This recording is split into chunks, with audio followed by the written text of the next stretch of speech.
যে 70 টাকার টিকিট 70 টাকা 200 টাকা বেচে। 70 টাকার টিকিট 200 টাকা, 70 টাকার টিকিট 200 টাকা, আসছে 70 টাকা থেকে 200 টাকা। কি করবো কম? আমরা চাই কি সরা দিতে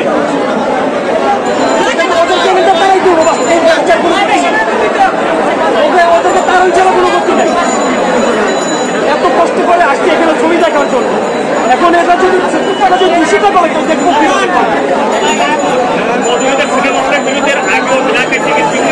এখন তো মধুমিতার মালিকের দোষ। উনি যদি ওনার কর্মচারীকে কষ্ট না দেয় তাহলে তো হয় না, তাহলে হবে, হবে না।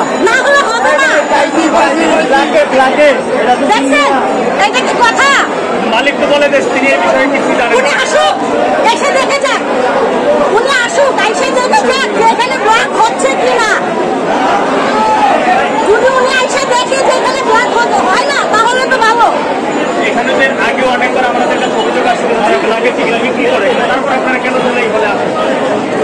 এখন বিনোদন দেখার জন্য আসে মানুষ, ছবি দেখার জন্য আসে, আর ভালো তো আসতো না, আসতো না। ভালো একটা মুভি ছাড়লে তো পাবলিক আসে, নাহলে তো আসে না। আসে হলে আসে, এই জায়গাটা মানুষ ভালো বলে, পাবলিক আসে কিসের জন্য?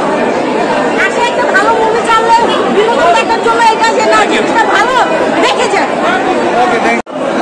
সিনেমা বানানো দরকার নাই তো, এতই লাভ খেয়ে দেশে দরকার হলো ছোট্ট আশেপাশে যেসব ব্লাগাররা আছে ওরা একটা কিস্তি কতক্ষণ নিয়ে দিত, ওরা ব্লাগিং না গেলে যেসব মানুষ কষ্ট করতেছে এই লাইনে দাঁড়ায় কষ্টটা করা লাগতো না, মানে আমার মুখটা গালিয়ে গেছে। আপনার 5-6 জন একত্রিত আমার উচিত যে আমাদের মধ্যে কিছু মানুষ ভাই কি করবো ফ্যামিলি নিয়ে আসছে না, কিনলে উপায় নাই। কেউ আমাদের বাসায় দিকে আমরা এসে বসছি, কারো বাসা হয়তো অনেক দূর থেকেও আসছে, তারা হয়তো বা দেখতে চাইতেছে ওই ব্ল্যাকের টিকিট বেশি টাকা দিয়ে তাদের কিনতে হইতেছে। আমরা সবাই মিলে যদি জিনিসটা না কিনতাম, মুখে দাঁড়াইতাম, তাহলে হয়তো এই জিনিসটা একটু কমানো যাইত। 1-2 জন 4 জন 5 জন উদ্যোগ দিয়ে কোনো লাভ নেই। কত সময় করে অপেক্ষা করছে টিকিটের জন্য? এই যে মুভি মনে প্রায় শুরু হয়ে যাবে, আমার মুখের ভিতরে আমাদের তো খোলার কোনো নামই নেই। আর কি বলবো, আমাদের তো সব দেখতেছি। ব্ল্যাকে কত করে যাচ্ছে টিকিটের দাম? 120 টাকাটা 300, 200 টাকাটা 500। এগুলো কারা করতেছে? ব্ল্যাকাররা ওর সাথেই তো এইসব জড়িত। আর এইসব বিরোধ করা উচিত ছিল একজন পার্সন একটা নির্ধারিত জায়গায় টিকিট ছাড়া তারা কিনতে পারবে না, তাইলে ব্ল্যাকাররা ইউজ পরিমাণে টিকিট একসাথে কিনতে পারবে না।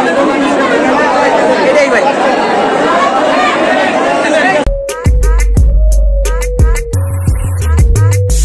আমার টিভি, সৃষ্টিশীল বিনোদনের।